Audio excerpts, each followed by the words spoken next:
had to slug through some tar a little bit early to find ourselves in the second. But in the second half, we shot 66% from the floor, 50% from the three-point line, and 6 for 6 from the free throw line. See, 29 and 10. Yeah!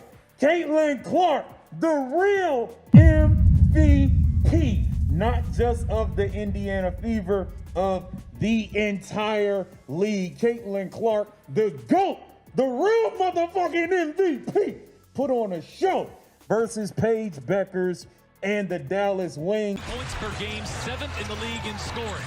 Here's the league's 3rd leading scorer in Caitlin Clark. Spinning on Beckers, they go one-on-one, and Clark wins the matchup. I hope you're all having an amazing day. Today, I've got another exciting and highly interesting video for you, and if you're a true Caitlin Clark fan, you're definitely going to want to watch this one until the very end. Before we get started, let me know you're part of the Clark Update Army by commenting CC 100% below. I love seeing all the amazing Clark fans in the comments. Now, without wasting any more time, let's jump straight into today's video. There are moments in basketball when physical play is simply part of the game. Players battle for position, fight through screens, reach for loose balls, and sometimes make hard contact. That is the nature of professional basketball. But when the same type of contact keeps appearing around an opponent's head, face, or upper body, fans naturally begin asking a different question. Where does aggressive defense end and unnecessary danger begin? Think about this. Caitlin Clark scored 29, had 9 points at the half.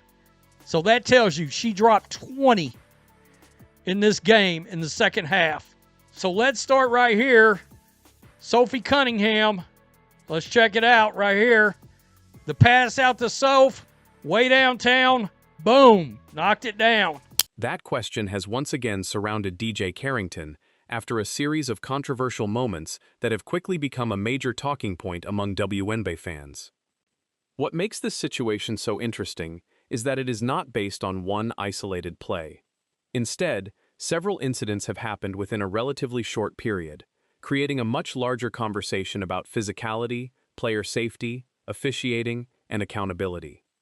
Carrington is not a player who lacks ability. Far from it. Her athleticism, defensive instincts, length, and energy have made her a valuable presence on the court. She can guard multiple positions, pressure the ball, and disrupt offensive plays. Those qualities are exactly what teams want from a defensive specialist. But talent does not automatically settle every controversy. Love will win. Kindness will win. Humility will win. And Caitlin Clark in the third quarter will win. The latest debate began after a highly physical sequence involving Sophie Cunningham that resulted in a flagrant foul and an ejection. The play immediately spread across social media, with fans and commentators arguing over whether the contact was simply an overly aggressive basketball play or something that crossed the line. The reaction became even stronger because the incident did not remain isolated. Only a few days later, Carrington returned to action, and 2 additional moments drew attention. In one sequence, her hand appeared to make contact with Cecilia Zandalicini around the eye, while Carrington was attempting to defend the play. In another, Tiffany Hayes was struck around the mouth during a drive toward the basket. Neither sequence resulted in the same level of punishment as the Cunningham incident, but the footage was enough to restart the conversation. And this is where things become complicated. In basketball, a player reaching for the ball can naturally make contact with an opponent. Hands move quickly, bodies collide, and the difference between a clean defensive attempt and dangerous contact can sometimes be measured in fractions of a second. That is why intent is so important. Was the player genuinely trying to make a play on the basketball? Was the contact accidental? Did the defender have control of the movement?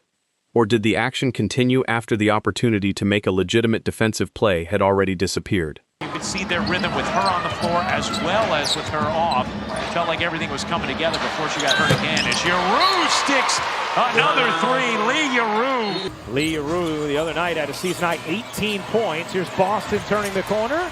Dishing to Hull. Extra feed Clark. A deep 3. You bet! Those are questions officials have to answer in real time. Fans, however, have the luxury of watching the replay over and over. Slow-motion footage changes the conversation because viewers can pause the exact moment of contact and examine every movement. A play that happens in less than a second can suddenly become the subject of thousands of online debates. For Carrington, the situation is especially sensitive because this is not the first time her defensive style has attracted attention. During the 2024 postseason, she was involved in another controversial moment involving Caitlin Clark. Contact around Clark's eye became a major discussion point at the time. Carrington said the action was not intentional, and Clark herself indicated that she did not believe there was malicious intent. For many people, that was the end of the discussion. But when similar-looking incidents happen again, fans naturally revisit older footage. One incident can be dismissed as unfortunate timing, a second can still be explained as coincidence. But when several incidents appear to involve similar areas of the body, the public conversation changes. That does not automatically prove intent. It does, however, explain why the scrutiny becomes much greater. There is another important distinction that often gets lost in these arguments. Calling attention to questionable physical contact does not require attacking a player personally. It also does not require turning a basketball discussion into a debate about race. As McDonald lays it in, defense the focus there for Sophie Cunningham. Squirts it out. Beckers with 19. Beckers on the drive, a 21-point afternoon for Paige. Identity or character. The simplest question is whether the contact was legal and whether players are being protected equally. That should be the standard regardless of who is involved. The Cunningham incident also created controversy away from the court after Carrington posted a message on social media that many interpreted as a reference to race and privilege. That post added another layer to an already heated situation. Instead of the discussion remaining about a hard foul, the conversation expanded into questions about race, officiating, media reaction, and whether different players receive different treatment. Social media has a way of doing exactly that. A single basketball play can become a national argument within hours. Here's Clark being hawked by Isaiah James. Clark sidestepping three is good. Clark probing, dishing, gets it back. Thought about the three, gives it up. Boston lays it in. One clip gets reposted. Another account adds commentary. A former player reacts. Fans choose sides. Then an old video suddenly resurfaces. Before long, the original play becomes only one part of a much larger controversy. That is exactly what happened here. Another topic that began circulating involved Carrington's behavior after the ejection and claims about phone use. Some online posts suggested that being on a phone after an ejection could violate league rules. But this is where caution is necessary. Not every viral claim is automatically true. Fans often share screenshots without checking the complete rulebook. A short clip can be removed from its original context. A social media caption can make an allegation sound like an established fact. So rather than treating every rumor as reality, the better approach is to separate confirmed events from speculation. The confirmed basketball issue is the physical contact that occurred on the court. The larger question is how the league evaluates repeated incidents and whether disciplinary standards are being applied consistently. That is the part that matters most. Professional basketball is built around physical competition. Defensive players are supposed to be aggressive. They are supposed to pressure scorers. They are supposed to fight over screens and contest shots. But there is a line. The challenge for officials is identifying that line consistently. 19 is their season high. Beckers on Cunningham with 5 to shoot. Nice. Step through. Nice. Oh my! Beckers dances away from Cunningham. Hines Allen's three. You bet! If a defender reaches for the ball and accidentally catches an opponent across the arm, that is one thing. If a player makes contact with an opponent's face while attempting to defend, the league has to examine the circumstances carefully. And if similar incidents continue appearing, the league has to determine whether they represent coincidence, reckless technique, or a repeated behavioral problem. That is not a decision that should be made by social media. It should be made through evidence, replay review, officiating standards, and league policy. Carrington's supporters would argue that her physical style is part of what makes her effective. Defensive players operate on instinct. They have to react instantly, and mistakes happen. Her critics would respond that being aggressive cannot become an excuse for repeatedly making dangerous contact. Both perspectives deserve to be considered. The truth may not fit neatly into either extreme. A player can be extremely talented and still make reckless plays. A defensive specialist can play hard and still cross the line. Can't slide it in. Jones off the rebound, able to get it into the arms of Beckers. Here is Segrist. She got it on a three. How much bigger Indiana looks when they have their arms out in the zone defense. Leroux connects on a three. And an opponent can be legitimately frustrated without every controversial incident being intentional. That is why the discussion needs to move away from labels and toward the actual basketball. Look at the footage. Look at where the ball is. Look at the defender's movement. Look at the opponent's position. Then ask whether the action was a reasonable attempt to defend. Another issue raised by fans is the responsibility of coaching staffs and league officials. If a player develops a reputation for dangerous contact, coaches have a role in correcting technique.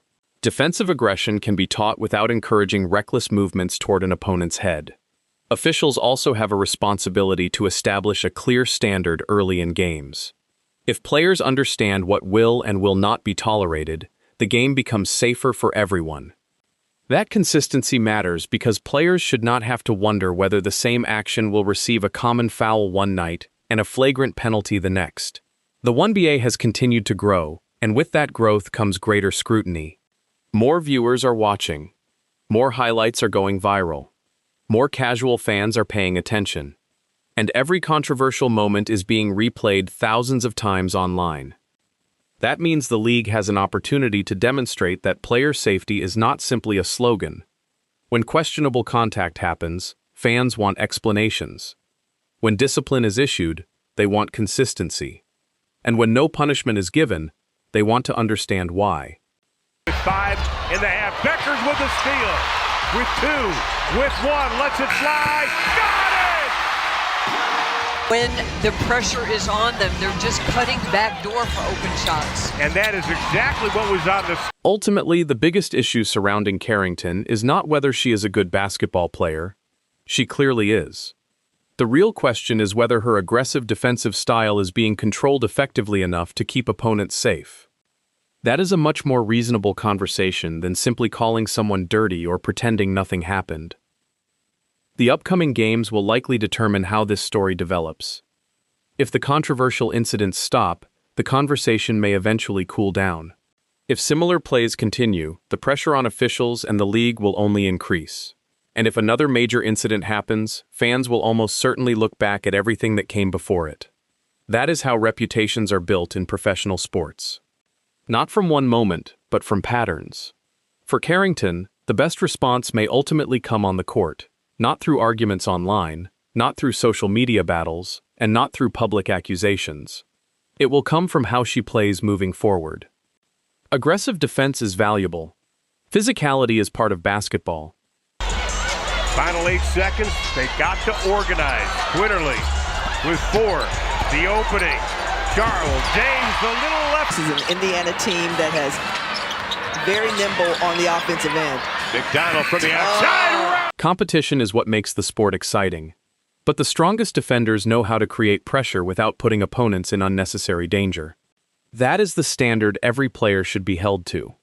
And as this debate continues, the most important thing to remember is that the WNBA has enough talent, intensity, and drama without players becoming the story because someone was unnecessarily hurt. The game should be about the competition. The highlights should be about incredible plays. And the toughest battles should be remembered because of great basketball, not because fans are arguing about whether a player crossed a line. For now, the controversy surrounding DJ Carrington remains one of the most talked about storylines among WNBA fans. Whether it becomes a temporary social media storm or a larger league-wide conversation about defensive discipline will depend on what happens next. One thing is certain, every controversial play will be watched much more closely from here on out. And when the next whistle blows, everyone will be watching to see exactly where that line is.